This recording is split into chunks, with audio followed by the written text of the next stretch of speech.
En aquel tiempo, Jesús dijo a las multitudes y a sus discípulos: En la cátedra de Moisés se han sentado los escribas y fariseos. Hagan pues todo lo que les digan, pero no imiten sus obras, porque dicen una cosa y hacen otra. Hacen fardos muy pesados y difíciles de llevar y los echan sobre las espaldas de los hombres, pero ellos ni con el dedo los quieren mover. Todo lo hacen para que los vea la gente. Ensanchan las filacterias y las franjas del manto. Les agrada ocupar los primeros lugares en los banquetes y los asientos de honor en las sinagogas. Les gusta que los saluden en las plazas y que la gente los llame maestros. Ustedes, en cambio, no dejen que los llamen maestros, porque no tienen más que un maestro, y todos ustedes son hermanos. A ningún hombre sobre la tierra lo llamen Padre, porque el Padre de ustedes es solo el Padre Celestial. No se dejen llamar guías, porque el guía de ustedes es solamente Cristo. Que el mayor de entre ustedes sea su servidor, porque el que se enaltece será humillado, y el que se humilla será enaltecido. Palabra del Señor. En tiempos de nuestro Señor Jesucristo, en el pueblo de Israel existía una corrupción enorme en cuanto a las autoridades judías. Estaban como sectas, como grupos, y todos ellos peleaban entre ellos. Estaban los fariseos, los saduceos, los herodianos, diferentes grupos.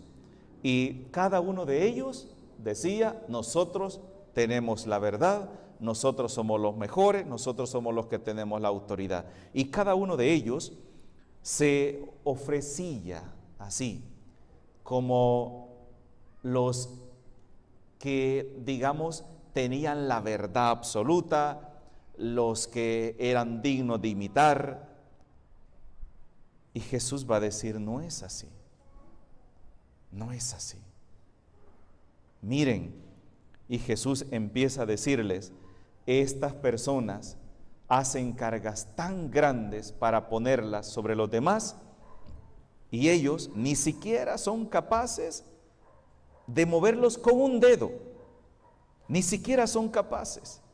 Hacen cargas, exigen esto, exigen lo otro, exigen aquí a las demás personas, pero ellos no se exigen.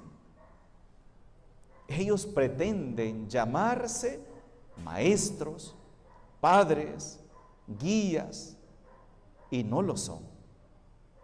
Y le dice Jesús a ellos: no imiten. En otra ocasión les va a decir Jesús: cuídense de la levadura de los fariseos. Va a decir, en otro momento va a decir esa frase también: cuídense de la levadura. ¿Y qué es la levadura? Aquello que aparentemente es pequeñito, pero que lo dejamos entrar en nuestra vida y poco a poco se va haciendo parte de nuestra vida y al final nos termina corrompiendo a todos. Y es lo que Jesús habla de estas personas. Miren cómo se sientan, cómo se hacen sentirse importantes, cómo alargan las filacterias de sus mantos, cómo le gusta ocupar los primeros lugares. Miren todo lo que hace, le gusta que lo llamen maestros la gente. Y Jesús sabe que sus discípulos van en un camino a ocupar el cargo de líderes de su iglesia. A Pedro le va a decir, después de que él resucita: Simón, hijo de Juan, ¿me amas más que estos? Y Pedro le va a responder: sí, Señor, tú sabes que te quiero. Apacienta mis ovejas. Apacentar. Luego le pregunta nuevamente: ¿me amas más que estos? Sí, Señor, tú sabes que te quiero. Pastorea mis ovejas. A Pedro, junto con los demás discípulos, los está poniendo al frente de una comunidad, al frente de su iglesia. Pero jamás ustedes pónganse como modelos, como ejemplo o como maestros. Porque Jesús es claro en una palabra: apacienta mis ovejas. Y es una de las cosas que yo he insistido mucho. Nosotros, los sacerdotes, no somos dueños de la iglesia. Yo no soy dueño de esta comunidad. A mí me han puesto al frente de esta comunidad. ¿Para qué? Para enseñarle, para guiarla, para acompañarla, pero al igual que ustedes, seguir un proceso de conversión, porque mi proceso de conversión no está acabado. O sea, perdón, hermanos, por decepcionarlos, pero a ustedes un 4 de enero del 2015 no les trajeron de párroco a Jesús Rodas canonizado. No, yo no era ningún santo canonizado cuando me trajeron acá. Les trajeron a un joven sacerdote. En aquel tiempo estaba joven, hoy ya no. Ya hace 9 años, hermanos. Ya el DUI ya se venció varias veces. Entonces se los trajeron y me pusieron al frente de esta comunidad. Me pusieron al frente de esta comunidad, ¿para qué? Para vivir mi fe en esta comunidad y compartir y vivir mi ministerio sacerdotal con ustedes. Pero al igual que ustedes, en ese tiempo, muchos iniciaron su proceso de conversión, otros ya lo habían iniciado, otros ya estaban avanzados. Yo venía también aquí a vivir mi proceso de conversión. Entonces, ¿qué significa? Que yo no vengo a ser el ejemplo ni el modelo de santidad. Yo no he venido a hablar de mis virtudes. Miren cómo soy de bueno, miren cómo... No, yo les he venido a hablar de alguien que transformó mi vida, que me enamoró y que me hizo dejar mi casa, mi familia, todo por seguirlo a Él, y ese se llama Jesús, quien murió en la cruz por mí, quien vino a este mundo, se encarnó, quien me habló del amor y me ha dejado su testamento en la Sagrada Escritura, y es donde Él me enseña cómo es que yo tengo que vivir mi vida cristiana. Porque la palabra de Dios no es solamente para los laicos, la palabra de Dios es también para nosotros los sacerdotes, para el obispo, para el papa, para todos. A todos nos habla el Señor a nosotros. Hay personas que piensan que la Sagrada Escritura solamente es para darla a la gente, para predicar. Y no, hermanos, como yo he dicho muchas veces, cuando yo preparo mi homilía, cuando yo estoy predicando, me estoy hablando a mí mismo también.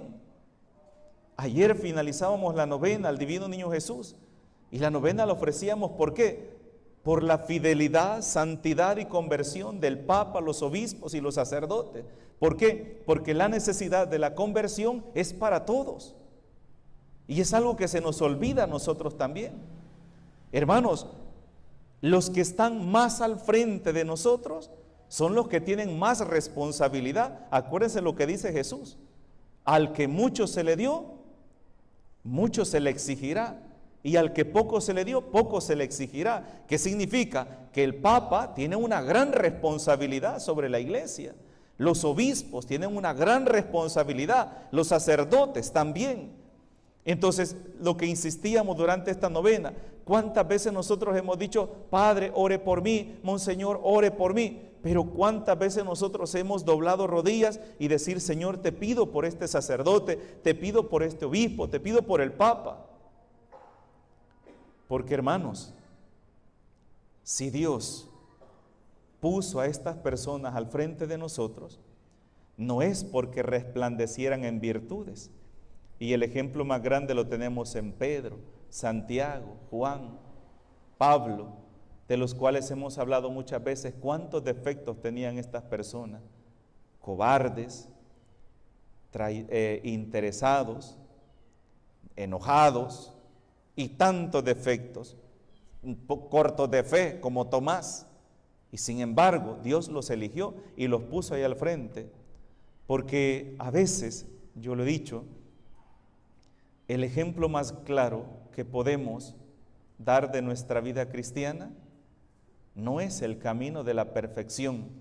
Miren cómo soy yo de perfecto, miren cómo yo soy de bueno, así tienen que ser ustedes para seguir al Señor. No, el ejemplo más grande que a veces necesitamos en la iglesia es cómo seguir al Señor a pesar de nuestra debilidad, cómo levantarse después de dar en los dientes, cómo pedir perdón, cómo reconocer ante los demás: perdón, me equivoqué, te fallé, sé que este no era el camino correcto. Y esos son los cristianos que necesitamos en la iglesia, porque para criticar, juzgar y condenar ya hay bastantes. Personas que tengamos la capacidad de reconocer, esos son los que necesita la iglesia, y es a eso lo que nos llama el Señor.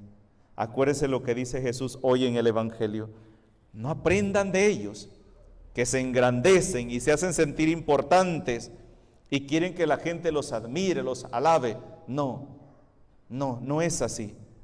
Al contrario, que el mayor de ustedes sea el servidor de todos, porque el que se enaltece será humillado y el que se humilla será enaltecido. Y eso es lo que más cuesta en nuestra vida cristiana. ¿Por qué? Porque reconocer nuestra miseria, reconocer nuestros defectos, eso es humillarse. Sentirse perfecto, sentirse que no se equivoca, eso es sentirse grande y más importante que los demás, y eso no es de un verdadero cristiano. Recuerden, hermanos, que el Señor mismo ha dicho: el que se humilla acá será enaltecido en la otra vida, y el que se engrandece aquí será humillado en la otra vida. Miren qué cosa más bonita lo que hemos escuchado hoy en la primera lectura, que no quiero terminar mi homilía sin hablar de esta mujer, Ruth, ¿verdad? ¿Se acuerdan que ayer hablábamos de esta mujer que dejó su tierra? Esta era una pagana, una mujer no judía, ¿verdad? Entonces, y Orfa, eran dos nueras, Ruth y Orfa, eran las suegras de Noemí, que quedó viuda y se le murieron sus dos hijos.